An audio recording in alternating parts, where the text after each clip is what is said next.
Oh, for some reason, I usually enter the. Wait a minute. No. Okay. Okay. So.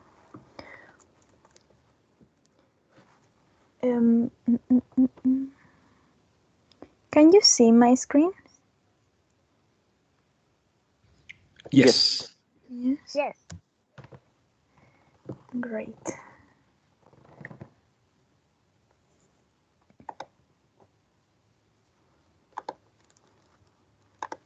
So, to begin this lesson, we are going to play a game. And the game, it's called the silhouette game. And it's a game in which you can have to guess which celebrities are in the screen only by seeing the silhouettes of these people, basically. So this is the first silhouette you have to guess. You're not watching you're watching the presentation, yeah? Not the other part? No, just the presentation, not, yeah. Great, because I have the images next to the presentation. So who is this person? I will say it's a very known celebrity from pop culture. Michael Jackson. Yes, that's correct. He's Michael Jackson. So now, who is this person? He has been a lot in the news lately. Trump. That's correct. He is Donald Trump, the current president of the United States. Now, who is this person?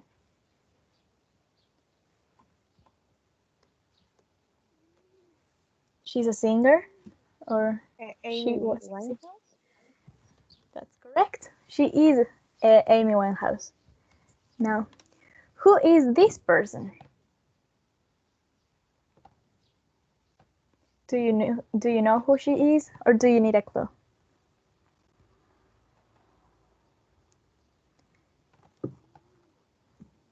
I don't know. I can give you a clue that the clue is this one. Her hips don't lie. Or maybe that she sang a song for the World Cup. I don't know. I don't remember in which year it was. Probably in the late 2000s, like in 2010, maybe 2008 or 9. She is married to a football player, so perhaps Sebastian knows the answer. Is a Chilean football player. No, I think he is. Shakira. Yeah, he's from Spain, I think. So yeah, she was Shakira, and she has a song, a very popular song that it's called "Hips Don't Lie." So that's it. Now, who is this person? He is, or he was, obviously, as you can see, a singer. Elvis. Elvis. That's correct. He's Elvis Presley. And Elvis Presley, it's known as the king of what? Do you know? Oh, rock? Rock and something else. Of rock and roll. Exactly. He's known as the king of rock and roll. And do you know if there's other way in which we can say these words instead of rock and roll? Rock and roll. Is there No. any other way? I'm sorry, again, Sebastian, please. I don't know. Sorry. You don't know. Amaya, what about you? It's the same. I don't know. You don't know? Well, I am going to tell you then. It's rock and roll. Without pronouncing like the and roll, would you say roll? Like rock and roll, right? We do this because, for instance, you can say that you're using a weak form in order to connect your speech because it sounds more natural, and perhaps if you are speaking fast, it's going to be easier for you to say the words rock and roll instead of saying rock and roll, that it takes you more time and you kind of stop in order to produce the sounds. And that is something we are going to deal today. We are going to continue with assimilation, and we are going to have an introduction to the features of connected speech also. And then we are going to have the break, and then we are going to work with another topic during the second hour. So you're going to be able to understand the features of connected speech and to identify assimilation in context, which is what you have been dealing with since the last session. So because we are only two of us and there's a lot of text, I am going to explain a little bit these ones, and then I'm going to ask for your help later so you can help me read. But basically, connected speech is something that we do all the time, and something that native speakers do unconsciously. Is like the natural way they speak is connecting their speech. We don't speak like robots. We don't make pauses after every single word we pronounce. We do not speak like this. Like there says, we don't do it separately. We have rhythm, and we follow these. We have a flow also when we speak, and it's all connected. Like there says, we don't pronounce words in isolation. And in linguistics, this sequence it's called connected speech. And in connected speech, there are different processes in which sounds that are linked, are entwined, deleted, or even changed. And that it's what we are dealing with. That are basically the features of connected speech. Some of them are about linking words, some of them are about deleting words or changing them. And yeah, I think that's basically it. If you have any questions, just let me know. So you can interrupt me at any moment. And here says that when we speak, because when, as I was already saying, when we connect our speech, sometimes the limits of the words or the boundaries are not that are not that marked, or they are not like there's a clear cut. So sometimes when we finish one word, we cannot when one word actually finishes and when the other one begins, because of the fact they are linked together. Sometimes it's kind of difficult to distinguish where these boundaries are. And this happens because words, like there says, words and sounds are lost and linked together in different ways to enable us to articulate them with the minimal movement. And I think we do this kind of a lot because it also requires less physical effort. And I remember that we already covered some features in which we do things just in order to produce sounds with less physical effort or something like that. So the features of connected speech are related to that. To articulate things with the minimal movement. And finally, like there says, this reason the features or the way we connect our speech is difficult for learners, therefore for people like us, to understand these the features of connected speech make difficult for us to understand the spoken discourse more than, for instance, what it is for us to understand the written discourse. And probably is because in the written discourse, everything is written down, so we can clearly read every word by itself. We can understand like the context if we read the whole piece.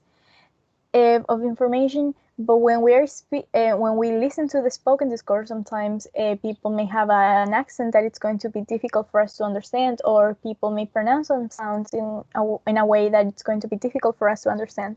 So that's why the features of connected speech make the whole experience a little more difficult for learners. But this doesn't mean that like there says, at a higher level, it is often not a lack of vocabulary which prevents understanding, but a lack of ability to deal with these features of connected speech. So for learners, it's not something about that they don't have the level of English that it's necessary to understand the spoken discourse, but it's more related to the fact that they struggle or they have problems applying the features of connected speech, which is something that it's going to make our speech more similar to a native speaker and perhaps more clearer. So now we're going to move on to assimilation. That it's something I insist you started to work with last session. And here says that assimilation is an alteration of speech sounds to make it more similar to its neighbors. It is the process of simplification on which, and it's a process of simplification on by which a speech sound is influenced by its surrounding sounds to make them more similar. In other words, assimilation is when we have two neighboring sounds and one of them acquires the characteristics of the other one. And assimilation can take place between two adjacent sounds, contiguous or at a distance, not contiguous. Assimilation can happen in an isolated word within a word, and it can happen between the boundaries of two different words. That it is what that means.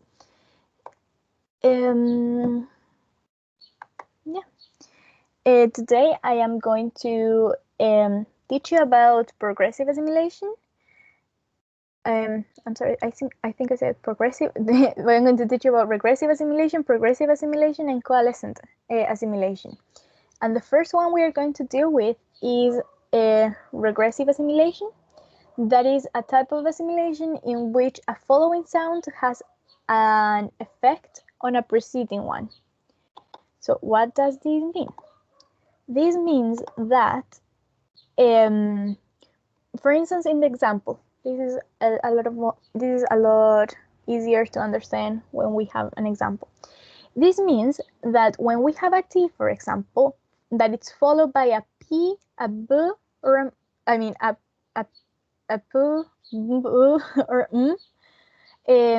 the first sound, it's going to be influenced by the ones that come after it, and these sounds, the P, the B, and the are going to influence the T, and they are going to change this T sound to a P sound.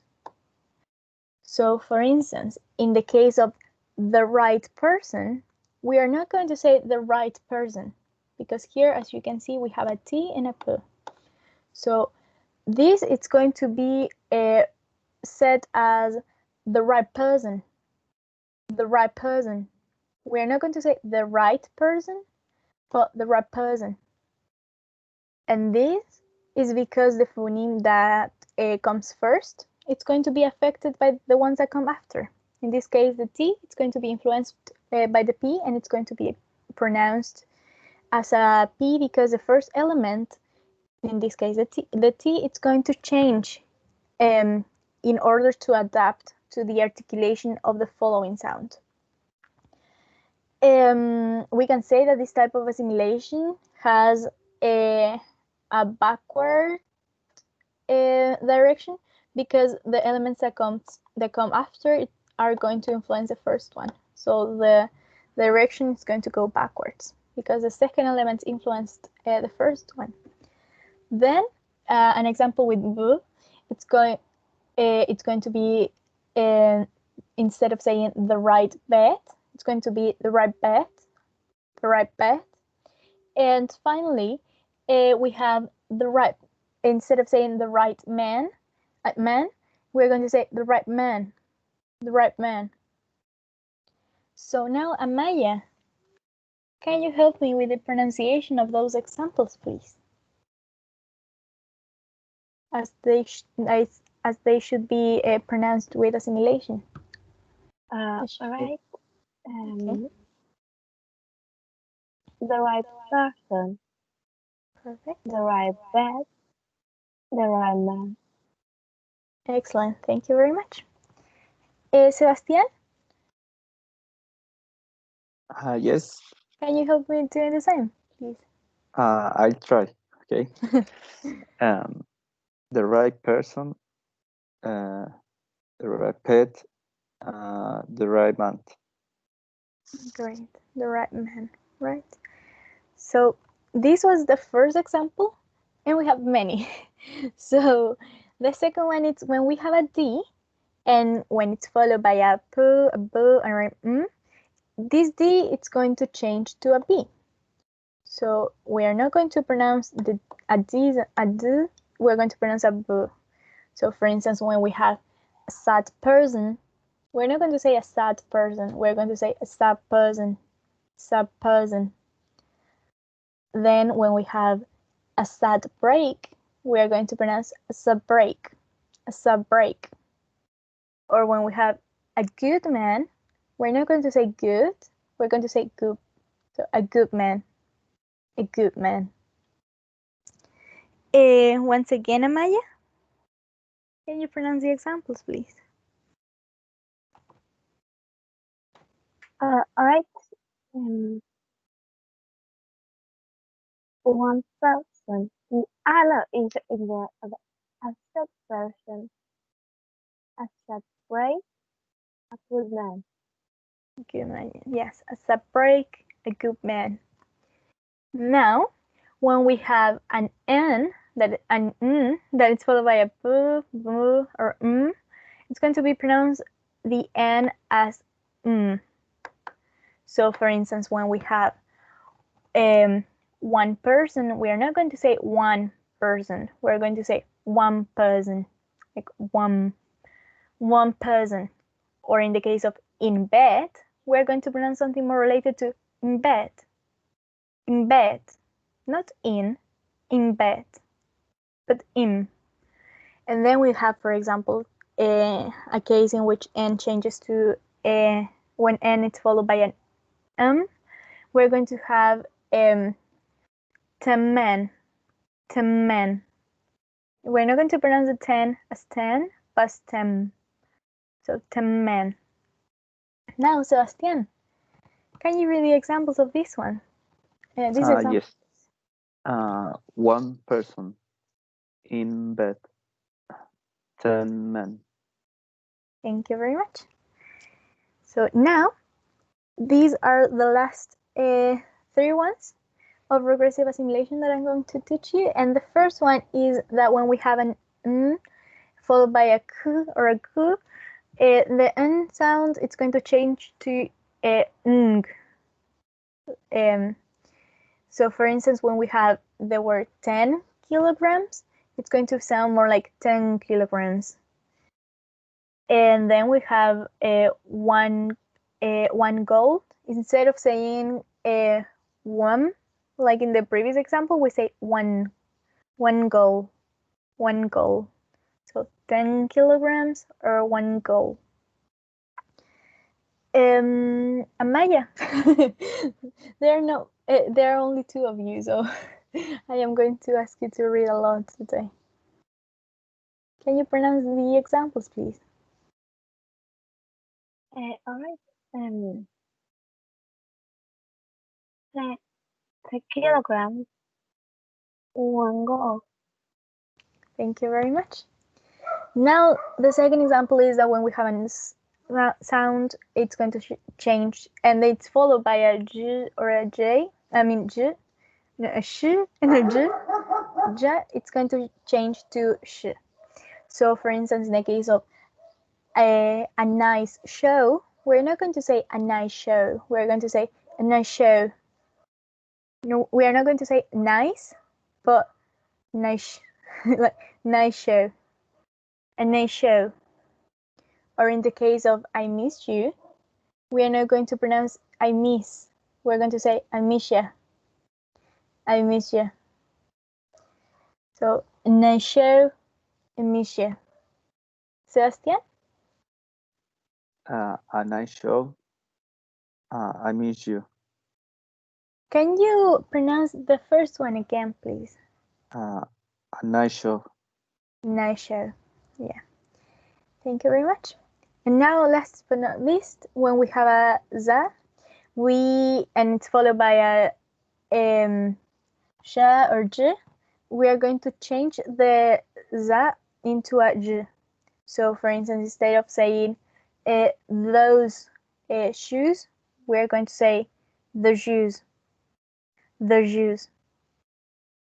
And when we have, for instance, in the case of the second example, we're not going to say as you please.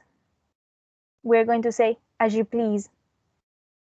So it's the shoes and as you please. Amaya, can you help me again, please? Pronouncing those examples. Those shoes and as you please. Your shoes and as you please. As you please. As you please. Thank you very much. So now we are going to move on to progressive assimilation. And I am going to explain you only with these examples.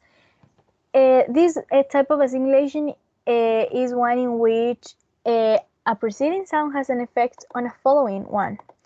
That means that the first phoneme, in this case, it's going to affect the second one. So the direction of this type of assimilation goes forward. It's not going backwards like in the previous case, because in this case the first sound, the first sound, it's going to affect the second one. So there says that this is often seen in inflectional endings, like in the case of S and ed. And if they, for instance, if a sound, if they are preceded by a voice sound, they become voiced, and if they are preceded by a voiceless sound, they become voiceless. So, for instance, if the first sound is voiced, the second sound it's also going to be voiced. But if the first sound it is voiceless, the second sound it is also going to be voiceless. So, for example, then we have the word books, in which the k is voiceless. So the S sound, the plural form, it's going to be pronounced also voiceless. So it's not going to be, for instance, books, but books. Books. And the same happens in the case of students. The T, the T is voiceless, so the S is going to be pronounced voiceless as well. Students. Students. But now, for instance, in the case of dogs, the D, it's voiced. So the S sound, it's going to be voiced. So it's not dogs, it's dogs, with like the Z sound, like when you hear bees, like Z. So at the end, it has to have that voiced element. So we have the words books, students, and dogs. Amaya, can you pronounce the examples, please?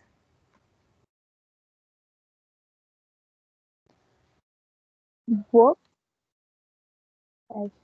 student, dog. Can you pronounce the last one again, please? Dog. Dogs. Try to pronounce the Z a little bit more pronounced. Dog. Dogs. Once again, please. Dog. Dogs.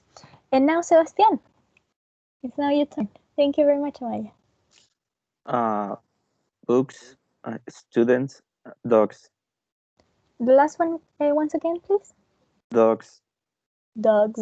Perfect. So now we are going to move on to the third type of assimilation. And the description there is a little bit long, but it's going to be, I think, very clear with examples. And it says assimilation in which both sounds assimilation in which both sounds in questions influence each other.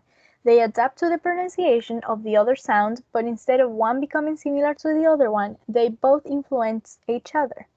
Finally, they are pronounced as one sound at a point in between them. This wants to say that in this case, we don't have the first sound changing the other one like in the previous case on the progressive assimilation, or we don't have the second sound influencing the first one like in the case of the progressive assimilation, the regressive assimilation, sorry. In this case, both sounds influence each other. So for instance, in the case of t and j, the first one is an alveolar sound, and the second one is a palatal sound.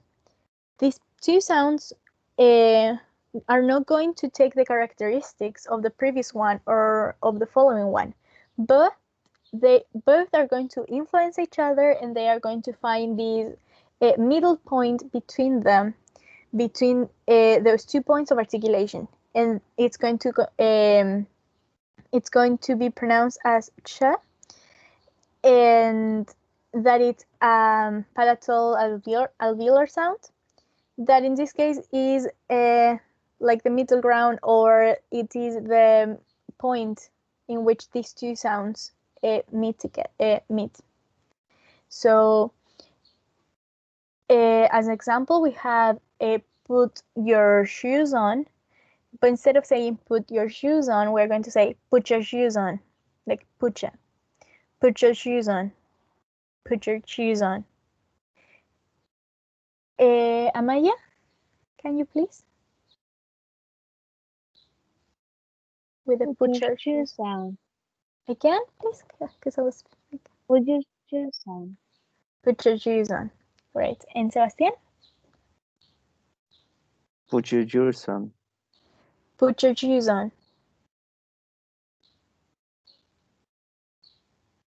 Again, please. Put your shoes on. Put your shoes on.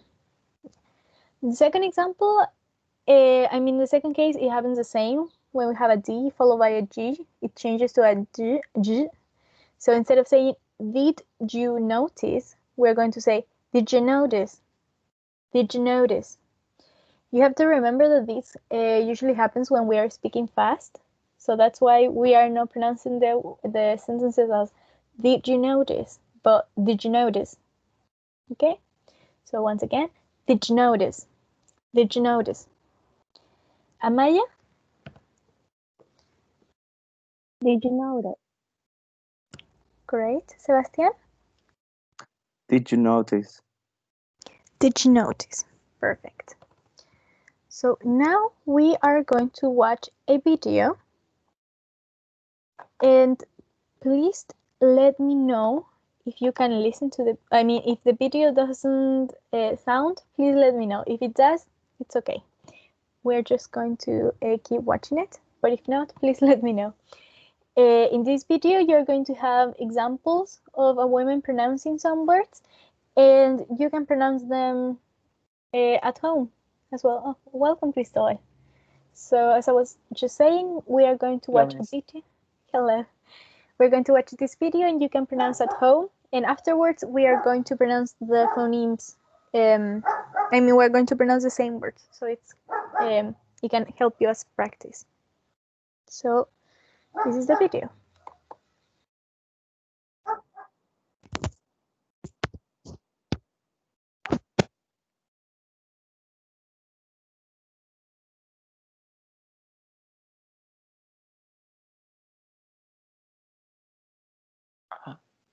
Oh, I'm sorry. I can hear.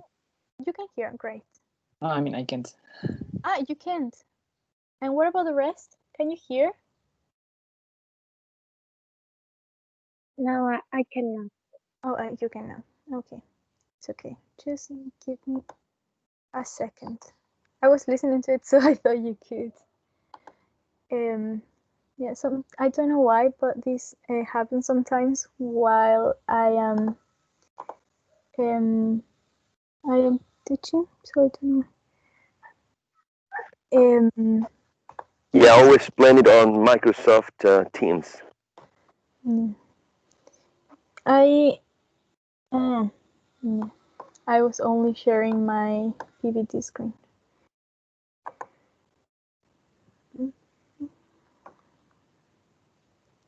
I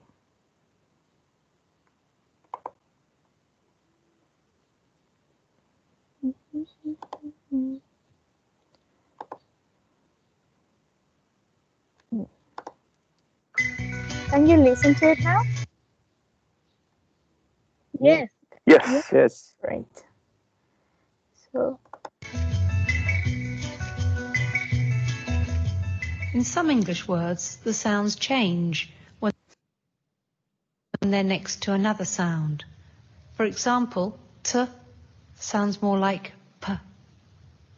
Listen and repeat. Best man. Great Britain. Football. Sweet pepper.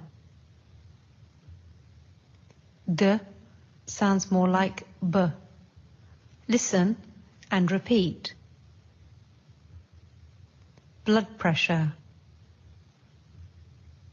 Good morning. Old man. Sound barrier. Sometimes n sounds more like m. Listen and repeat. Chicken breast. Garden party. Human being. Open book. Sunbathe. Sometimes the t sounds more like k. Listen and repeat. Credit card. Cut glass. That cake.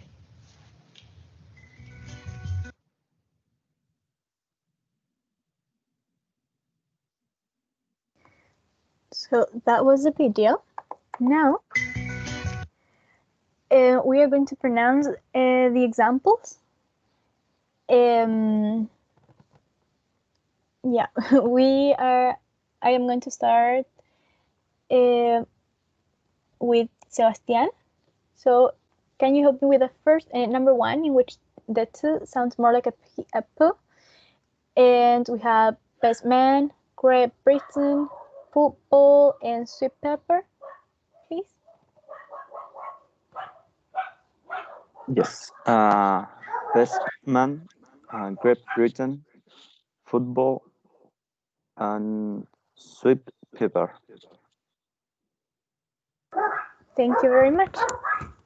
Now, Amaya, can you help me with number two, please? We have blood pressure, good morning, old man, and Samparia. Blood pressure. Good morning. Old man. Sound barrier. Thank you very much. Now, Cristobal, it's your turn. When sounds more like an and we have chicken breast, garden party, human being, open book, and sunbathe. Okay, so chicken breast, garden party, human being, open book, sunbathe. Thank you very much. Now the last one, in which a two sounds more like a k, and we have credit card, cut glass, and that cake. Amaya, once again, can you help me with that one, please? Credit card. Good glass. Cat cake. Perfect. So now we're going to move on to the last exercise before the break. And is an assimilation exercise in which you have to identify which phonemes have been modified or what type of assimilation is taking and what type of assimilation is taking place in each sentence. And you are going to listen to these recordings twice. I think it's going to be a little bit hard for Cristobal because he wasn't able to see the first part. But we can work with what we have. So I am going to not ask you what type of assimilation is taking place. Sadly, Amaya and Sebastian will have to help you. But sadly, or not that sad for you. I like to read. Can you listen the to that? newspaper in bed. Yes. Yes, great. So please read the examples before we start.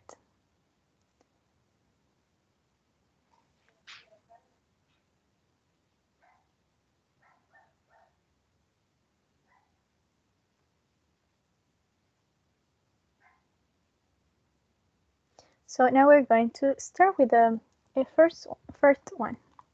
This is the first time. I like to read the newspaper in bed. Once again. I like to read the newspaper in bed. I'm going to give you a bonus time. I like to read the newspaper in bed. Now, the second example. Two students. Two students. One last time. Two students. Now, number 3. He is a bad person. Once again. He is a bad person. One last time. He is a bad person. Number 4. My grandma is selling 10 cows. Second time. My grandma is selling 10 cows. And one last time. My grandma is selling 10 cows. Now, number 5. I love your dogs. The second time. I love your dogs. And last time. I love your dogs. So, do you think you are able to answer? Were you able to listen to what sounds were simulated? Teacher, could you repeat number 1 and number 4, please? Number 1, number 4? Yes. Yes, I like to read the newspaper in bed. that's number 1. And this is number 4. My grandma is selling 10 cows. I am going to read them for you also. So the first one is, I like to read the newspaper in bed. And number 4 is, my grandma is selling 10 cows. Is it more clear now?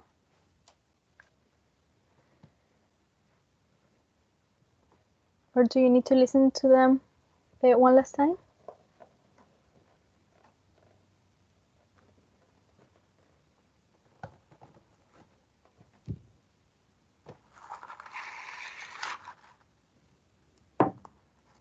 Sebastián, Amaya, Cristóbal.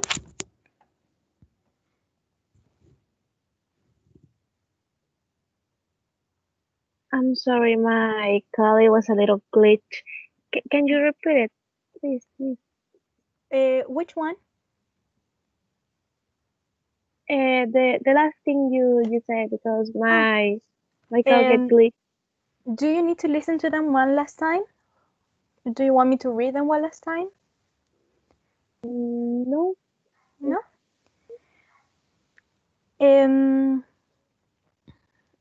So I think it's time for us to check before the break. So I was thinking Cristobal because I haven't listened to you today. Were you able to notice a different sound in the first sentence? No? Mm-mm. No. So, Let me see. for instance, if I listen to me saying this, I like to read the newspaper in bed. Okay? I like to read the newspaper in bed. And now I'm going to say, I like to read the newspaper in bed. I like to read the newspaper in bed. Are you able to notice a difference? I think that the word bed was pronounced differently. I don't know. Listen to me one last time. All I right. like to read the newspaper in bed. I like to read the newspaper in bed. Was that different? To me, no. No? Can Amaya or Sebastian help you? I like to read the newspaper in bed. Or the second way, I like to read the newspaper in bed. The M sound, I guess. The N sound, that's correct.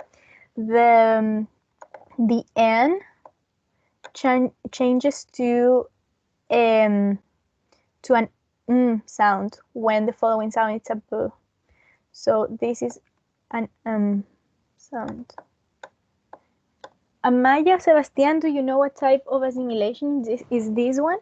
Do you remember the name of this type of assimilation?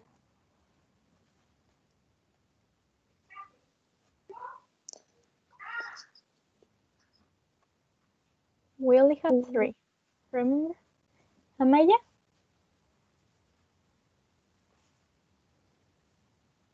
Is it? It's Yeah. because the previous so is regressive. It's a regressive assimilation, that's right. Because in a regressive assimilation, the sound that comes after affects the previous sound. So this one, it's affecting this one, so it's a regressive assimilation. That's correct. And what about number 2, Sebastian? I think it's progressive in students because it's a voice sound that It's a voiceless sound. So the T is affecting the S, right? yes. Yeah, great. Amaya? Number Yes. 3? It's a vapor. But Okay. This one? it transforms to a B, a vapor. That's correct, because the P is affecting this sound. So it's progressive or is it regressive? It's regressive. It's Regressive once again. Now, Sebastian? I think in the sentence 10 change for them. Right. It's But a little bit harder to understand this one, right? At least for me, it was a little bit harder. For you're correct. And what type of assimilation is? I'm not sure, but I think it's progressive. You think it's progressive? I am going to give you a clue. This sound, the K, is affecting the N. It's a regressive. So It's regressive, right? And last but not least, thank you very much, Sebastian. Cristobal, if I say this the last sentence as I love your dogs. But then I say I love your dogs. Can you The tell last me sound. the Dogs. last sound? Excellent. This sound is affecting this one because this is a voiced sound. So the plural is going to be pronounced with this phoneme, not an S sound. Do you think you're able to tell me which type of assimilation is taking place? Progressive. Perfect. It was progressive. So if I change this, I think it's going to make a lot of noise, so I'm sorry. I like to read the newspapers in bed. My grandma selling No. This is the last thing before the break, and it says it's a recap. So there I have two questions, and one is what is assimilation? The other one is when does it occur? But we can also have another one like which type of assimilation do we have? Or what's the direction of the types of assimilation? Or any others in which, I mean, there are plenty of questions you can think of, but can you help me answering these questions?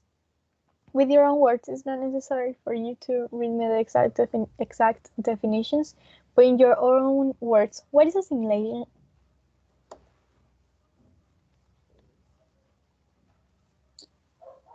For what I understood from the previous exercises, is when a word or sound affects another sound. That's correct. When I was given the definition, I said that, for instance, when we have two neighboring sounds, that means when we have two sounds that are close to each other, one is going to influence the other. So it's very similar to what you said, one sound changing the other one. And when does it occur? Do you know when assimilation occurs? Any of you, Amaya, Sebastián, Cristóbal? I don't know. When does it occur? Yeah. When does assimilation happen? In which case? It's happened when the speaker is controlling the language, I will say, because it started to speaking so fast and try to simulation the word. So that is what is happening is when the words start to connect each other to speaking fast. Exactly. When we have two words or maybe one word, and because remember that I said that it happens between the boundaries of words, but also within a word. So it happens, for instance, in the case of within a word, it's when we have the examples of dogs or students, or between the boundaries of two words, like in bad person. So it happens when we have two sounds basically, and they connect or they are linked with each other. One is going to try to take the place of the other one in order for us to make a less muscular effort. As you could remember, we are going to have another recap at the end, but we have three types. We saw three types today, and for instance, in the case of regressive, the second sound is going to influence the previous one, or in the case of progressive, the first sound is going to influence the second one, and in the case of the coalescent assimilation, these two sounds are going to influence both each other, and they are going to meet at a point between the two places of articulation. So I think it's now time for your break. It's 9:35, and we are going to start the second part of the lesson at 9:45. No, 46. I'm sorry. 9:46. Okay? So I'll see you after the break. See you, miss. See you. See you. Bye for now.